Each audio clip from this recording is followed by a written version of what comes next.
ప్రేరణ తాతయ్య రాకతో ప్రేరణ గురించి గుండె పగిలే నిజాలను తెలుసుకొని షాక్ అయిన మంజు అసలు ఇదంతా ఎలా జరగబోతుందనేది ఈ వీడియోలో తెలుసుకుందాం. ఇక ఘన అయితే నిలదీస్తూ ఉంటాడు విజయానందిని. అసలు మీరు ఆ ప్రేరణని కోడలుగా ఒప్పుకొని ఇంట్లోకి ఎలా రానిచ్చారు అని అడుగుతూ ఉంటే, నేనెక్కడ రానిచ్చాను, అదే పెట్టబేడా సదురుకొని ఇక సిద్ధుతో కూడా చెప్పకుండా ఇంట్లోకి అడుగు పెట్టింది. అసలు ఆ క్షణం దాన్ని ధైర్యం చూస్తుంటే నాకు నేనే అసలు ఆశ్చర్యపోయాను. ఇంత ధైర్యం ప్రేరణలో ఎలా వచ్చిందో అనుకున్నాను. వాళ్ళమ్మని అన్నన్ని మాటలు అంటున్నా, తనని అవమానిస్తున్నా సరే ఎప్పుడూ కూడా ఇంతలా రియాక్ట్ అవని ప్రేరణ ఈరోజు మా ఇంట్లోకి అడుగు పెట్టే రోజు తనలో ఒక కొత్తతనాన్ని చూశాను.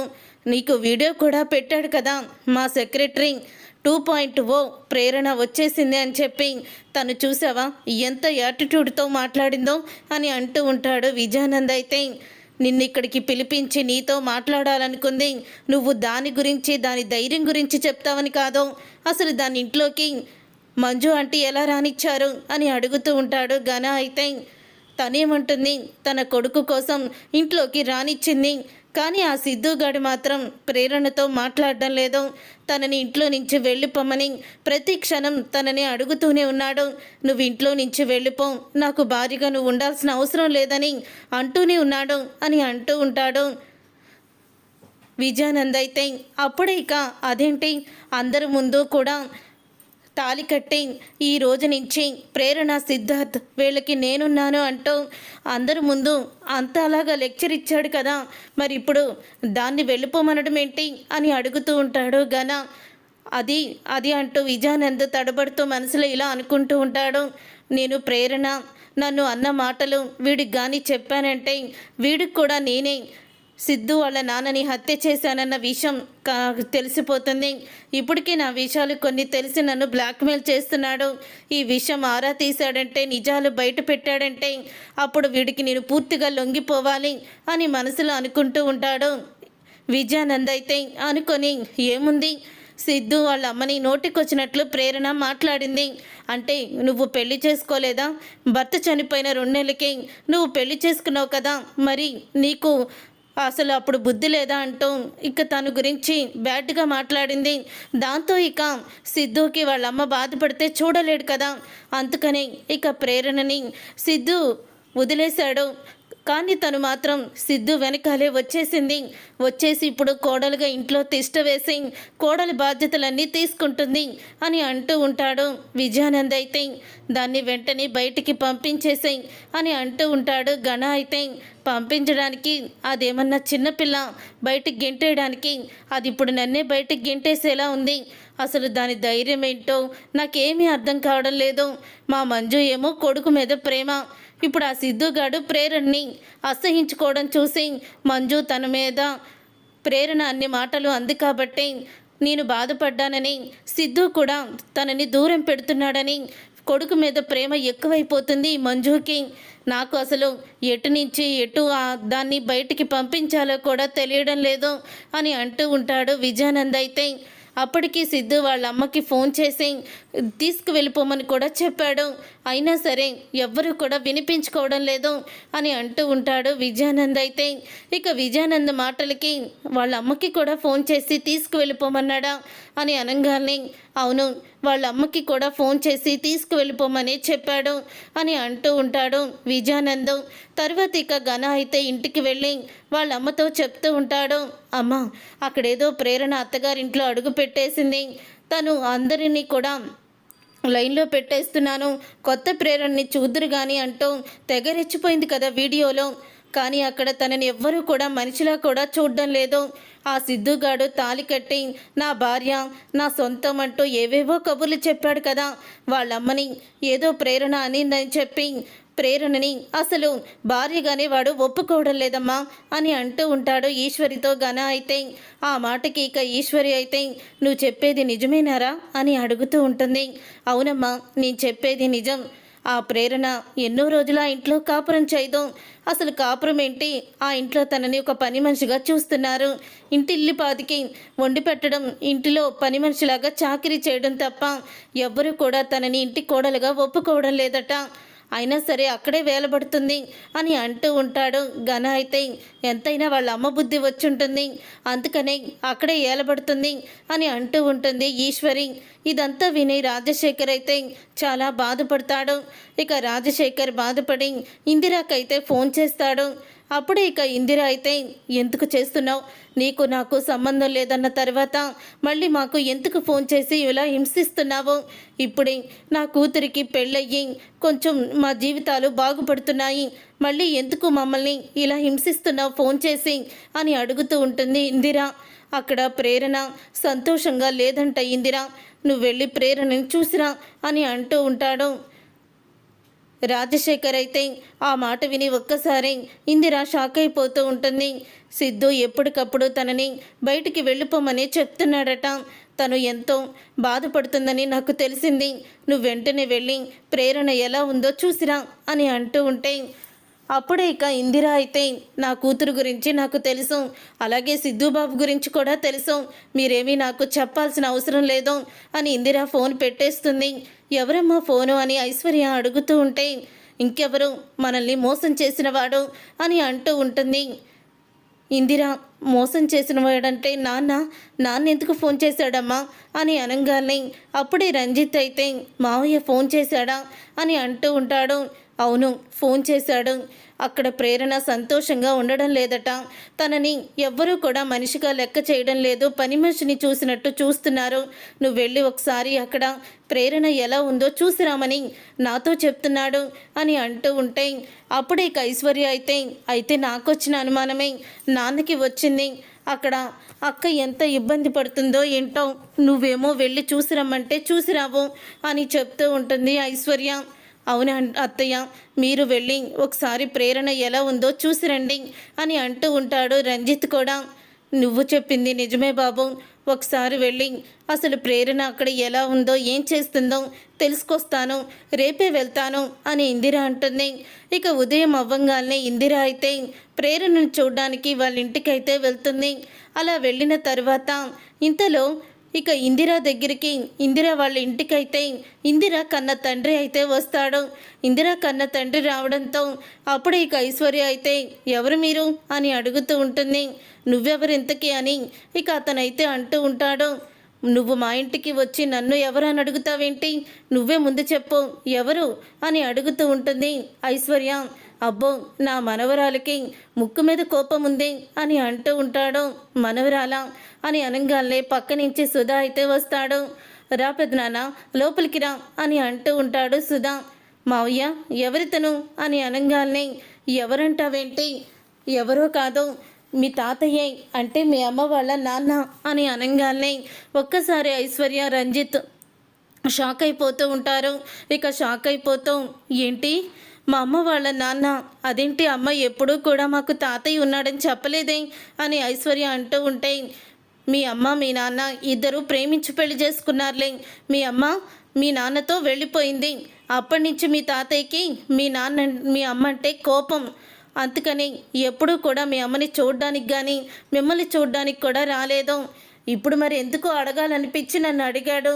అప్పుడు మీ అమ్మ పరిస్థితి చెప్పేసరికి ప్రేమించి పెళ్లి చేసుకొని ఇప్పుడు మోసపోయిందా అంటూ బాధపడుతూ కూతుర్ని చూడాలని ఇన్నాళ్ళకి వచ్చాడు.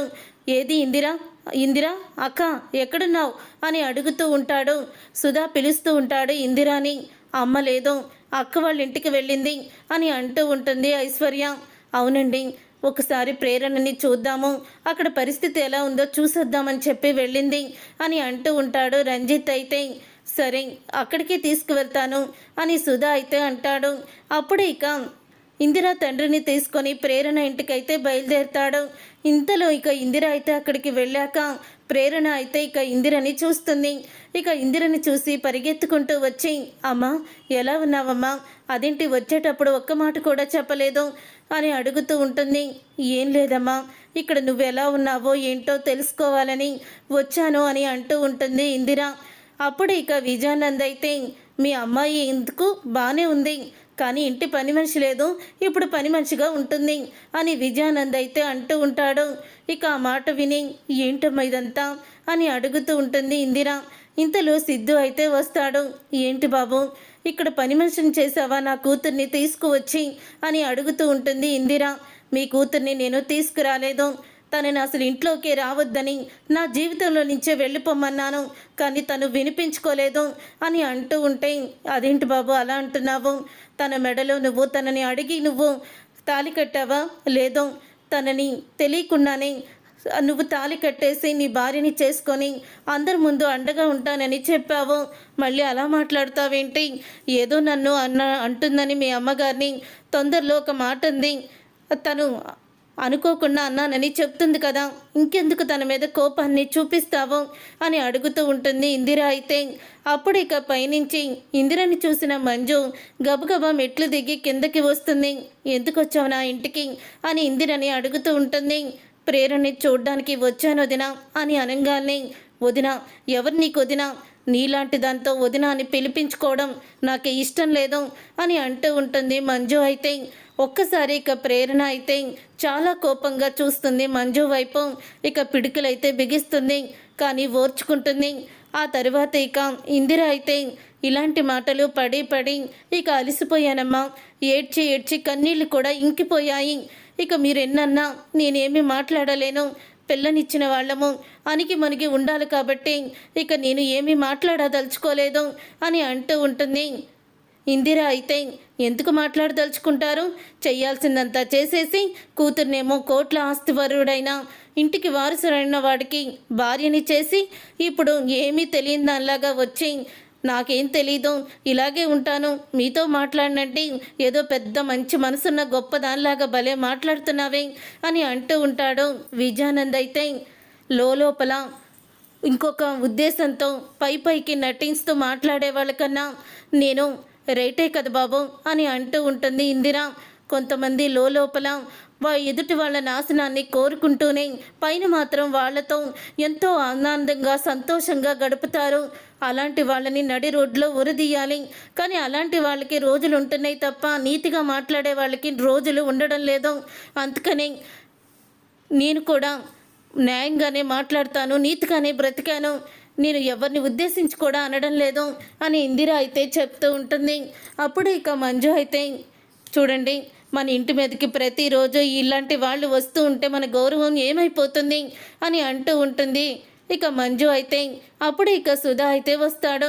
ఇక సుధా రావడం చూసి, ఏంటి తమ్ముడు ఎలా వచ్చావు అని అడుగుతూ ఉంటే, నాన్న వచ్చాడక్క, అదే పెదనాన్న, మీ నాన్న నీ కన్న తండ్రి అని అనగానే ఒక్కసారి ఇందిర షాక్ అయిపోతూ ఉంటుంది. అప్పుడు ఇక ఇందిర వెళ్ళి ఇక వాళ్ళ నాన్నని పట్టుకొని ఏడుస్తుంది.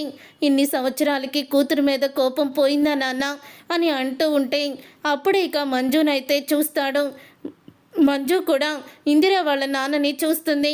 వాళ్ళ నాన్నని చూసి షాక్ అయిపోతూ మీరా అని అంటూ ఉంటుంది ఇందిర. అప్పుడు ఇక మంజుని మీరా అని మంజు అంటుంది. అలా అనగానే నువ్వా అని అతను అంటాడు. అప్పుడు ఇక ఆ మాట విని ఇందిర అయితే, నాన్న మంజు గారు నీకు ముందే తెలుసా అని అడుగుతూ ఉంటుంది. ఇందిర అయితే, తెలుసమ్మా తెలుసు అని అంటూ ఉంటాడు. ఎలా తెలుసు నాన్న అని అనగానే, నేను కూడా మంజుకి మామగారిని, అంటే మంజు మొదటి భర్త శరత్ కన్న తండ్రిని, మీ అన్నయ్య భార్యనమ్మా ఈ మంజు అని అంటూ ఉంటాడు. ఆ మాట విని ఒక్కసారి అందరూ షాక్ అయిపోతూ ఉంటారు. అప్పుడే ఇక అంటూ ఉంటుంది ఇందిర అయితే, ఏంటి నాన్న, ఏంటి మీరు మాట్లాడేది? ఇది మా అన్నయ్య కుటుంబమా? అంటే తను మా వదిన, అంటే సిద్ధు. అవునమ్మా, సిద్ధు నీ మేనలుడు అని అనగానే ఇక ఎంతో ఆనందపడిపోతూ ఉంటుంది ఇందిర. అయితే సిద్ధు నా మేనల్లుడా అని అనగానే, అవును, మీ అన్నయ్య పెళ్ళి నీకు గుర్తుంది కదా, వాడు కూడా నేను అయిన సంబంధం తీసుకొస్తే నేను ప్రేమించిన అమ్మాయినే పెళ్లి చేసుకుంటానని పెళ్లి ముందు రోజే వెళ్ళిపోయాడు. కనీసం ఆ అమ్మాయి ఎలా ఉంటుందో కూడా మనకి చూపించలేదు ఫోటో కూడా. ఆ తర్వాత మీ అన్నయ్య మంచి ఉద్యోగం చేరి అలాగే ఆ అమ్మాయిని పెళ్లి చేసుకుని ఒక కొడుకు కూడా పుట్టాడని తెలిసింది. ఒకరోజు వెళ్ళి చూసి వచ్చేశాను అంతే తప్ప వాళ్ళ మీద మాత్రం నాకు కోపం కూడా పోలేదు. అలా కొన్ని సంవత్సరాలు గడిచిపోయాయి. తర్వాత తెలిసింది మీ అన్నయ్య పెళ్లి చేసుకున్న అమ్మాయి కోటీశ్వరరాలని, మీ అన్నయ్య సంతోషంగా ఉన్నాడని, ఒక పిల్లాడు కూడా పుట్టాడని. ఇక ఇవన్నీ తెలిసి నేను కూడా ఊరుకున్నాను. తర్వాత అదే పని నువ్వు చేశావు.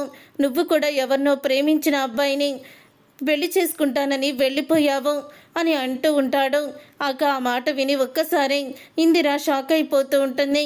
ఇక మంజు కూడా షాక్ అయిపోతూ ఉంటుంది. అంటే ప్రేరణ ఎవరో కాదు మీ మేనకోడలే అని అంటూ ఉంటాడు. ఆ మాట విని ఒక్కసారి విజయానంద్ అయితే షాక్ అయిపోతూ ఉంటాడు. వామ్మో, ఇదేంటి తిరిగి తిరిగి ప్రేరణ ఇప్పుడు మంజుకి మేనకోడలయ్యిందా, ఇదేం ట్విస్టు అని షాక్ అయిపోతూ ఉంటారు. విజయానంద్ అయితే ఇక షాక్ అయిపోతూ అప్పుడే ఇక మంజుల అయితే అంటూ ఉంటుంది, అది కాదు మావి గారు, ఇందిర తను పెళ్లి చేసుకోలేదని, ఎవరో రాజశేఖర్ అనే వ్యక్తిని తన భర్త అంటుందని, తన గురించి చాలా ఇదిగా మాట్లాడుకుంటున్నారు బయట అని అనగానే, ఎవరమ్మా నా కూతురు గురించి తప్పుగా మాట్లాడిన విధవ, అసలు రాజశేఖర్ ఇందిర మెడలో తాళి కట్టాడు, దానికి సాక్ష్యం నేనే అని అంటూ ఉంటాడు. నేను ఇందిరని వెతుక్కుంటూ వెళ్తూ ఉండగా అప్పుడే ఇందిర మెడలో రాజశేఖర్ తాళి కట్టేశాడు. అప్పుడు ఇక నేను నా కూతురు చచ్చిపోయిందంటూ వెనక్కి వచ్చేశాను అని అంటూ ఉంటాడు. నేనే వాళ్ళ పెళ్ళికి సాక్ష్యం, రాజశేఖరే నా కూతురు భర్త, పిల్లలిద్దరికీ కూడా తండ్రి అని అంటూ ఉంటాడు. అప్పుడే ఇంకా విజయానందిని చూసి, అంటే నా కొడుకు చనిపోయిన 2 నెలలకి నువ్వు పెళ్లి చేసుకున్నావని నేను విన్నాను. ఎందుకు అంత తొందరపాటు పనిచేశావు? సిద్ధుకి కన్న తండ్రిని నువ్వు తీసుకురాగలవా పెళ్లి చేసుకున్నంత మాత్రాన అని అడుగుతూ ఉంటాడు.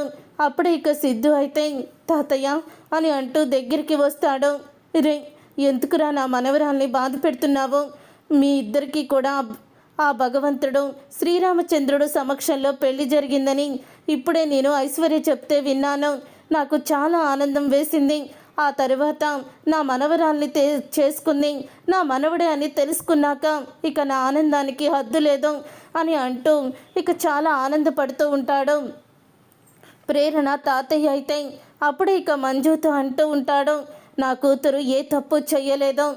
ప్రేరణ ఐశ్వర్య ఇద్దరు కూడా రాజశేఖర్ రక్తం పంచుకొని పుట్టిన వాళ్ళే. నా కూతురు తప్పు చేస్తే అది నా పెంపకం తప్పే అవుతుంది. ప్రేమించిన వాడిని పెళ్లి చేసుకుంది, కానీ ఆ ప్రేమించిన వాడు మోసం చేస్తే నా కూతురు ఏం చేస్తుంది? పదమ్మ వెళ్దాం అని అంటూ ఉంటాడు. ఇందిర అయితే మావయ్య గారు అది ఉండండి అని అంటూ ఉంటే, వద్దమ్మా, నా కొడుకు ఉంటే నా కొడుకు ఇల్లు కదా అని హక్కుతో ఉంటాను, మరి ఇప్పుడు నేను ఏ హక్కుతో ఉండాలి అని చెప్పి అడుగుతూ ఉంటాడు. అప్పుడే విజయానంద్ అయితే నన్ను కూడా కొడుకునే అనుకోండి, నేను కూడా మీ కొడుకు లాంటి వాడిని, శరత్ నాకు ఫ్రెండే కదా అని అంటూ ఉంటే, అప్పుడే ఇప్పుడు నా కోడలు బాధపడుతుందని అనలేకపోతున్నాను, కానీ నా మనసులో ఒక మాట ఉంది, అదేంటో చెప్పనా? నా కొడుకు పోయిన 2 నెలలకి అసలు నా కోడల్ని నువ్వు ఎందుకు పెళ్లి చేసుకున్నావో, పెళ్లి చేసుకోవాల్సిన అవసరం ఏముంది నీకు అని అడుగుతూ ఉంటాడు. అది అని తడబడుతూ ఉంటాడు. విజయానంద్ అయితే నీ దగ్గర సమాధానం లేదని నాకు తెలుసు, కానీ మంజు, ప్రేరణ ఏ తప్పు చెయ్యలేదు. ప్రేరణని సిద్ధుని ఒకటి చెయ్యి, వాళ్ళిద్దరినీ కూడా సంతోషంగా ఉండనివ్వు. నా కోడలు నా మాట కాదందని నేను అనుకుంటున్నాను అని అంటూ ఉంటాడు. అప్పుడే ఇక మంజు అయితే అంటూ ఉంటుంది, ఇన్ని సంవత్సరాలకి మీ తాతయ్య మన ఇంటికి వచ్చారు, వచ్చిన తర్వాత తన మనవరాల గురించి ఇదంతా కూడా చేశానని చెప్తున్నారు. ఈ రోజు నుంచి నువ్వు ప్రేరణని భార్యగా ఒప్పుకో. ఇన్ని రోజులు కూడా ఆ రాజశేఖరు తను ఒప్పుకోకపోవడంతో నేను కూడా అదే నమ్మి వీళ్ళని అవమానించాను. మావయ్య గారు చెప్పాక ఇప్పుడు నిజమనిపిస్తుంది అని అంటూ ఉంటుంది. ఇక మంజు మాటలకి అప్పుడే ప్రేరణ అయితే దగ్గరికి వచ్చి అత్తయ్య అంటూ కాళ్ళ మీద పడుతుంది. అప్పుడే ఇక ఆశీర్వాదం కూడా ఇస్తుంది మంజు. అలా మంజు అయితే ప్రేరణని కోడలుగా అయితే ఒప్పుకుంటుంది. అదంతా చూసి ఇక విజయానంద్ అయితే షాక్ అయిపోతూ ఉంటాడు. ఇప్పటి వరకు ఈ సిద్ధుని పక్కకి తొలగిస్తే చాలు అని అనుకున్నాను, కానీ ఇప్పుడు మళ్ళీ ప్రేరణ ప్రేరణ వాళ్ళ తాతయ్య అంటూ చాలామంది కూడా గుమ్ము కుడుతున్నారు. ఇప్పుడు ఏం చెయ్యాలి అని విజయానంద్ అయితే తను వేసుకున్న ప్లాన్లన్నీ కూడా ఫెయిల్ అయిపోతున్నాయని చెప్పి కోపంతో రగిలిపోతూ ఉంటాడు. ఎప్పుడు కూడా అసలు జరిగినవి అన్నీ కూడా జరిగిపోతున్నాయి. ఇప్పుడు కేవలం ఎవరి వల్లో కాదో ఈ ప్రేరణ వల్లే ఇప్పుడు ఏం చెయ్యాలి అని ఆలోచనలో పడతాడు విజయానంద్. చూసారుగా ఫ్రెండ్స్, రాబోయే కథలో ఖచ్చితంగా ఇలాగే జరగబోతుంది. మరి ఇలాగే జరగాలని అనుకునే వాళ్ళు వీడియోని తప్పకుండా లైక్ చేయండి. మీరు చేసే ఒక్క లైక్ మాకు ఎంతో మోటివేషన్ని ఇస్తుంది.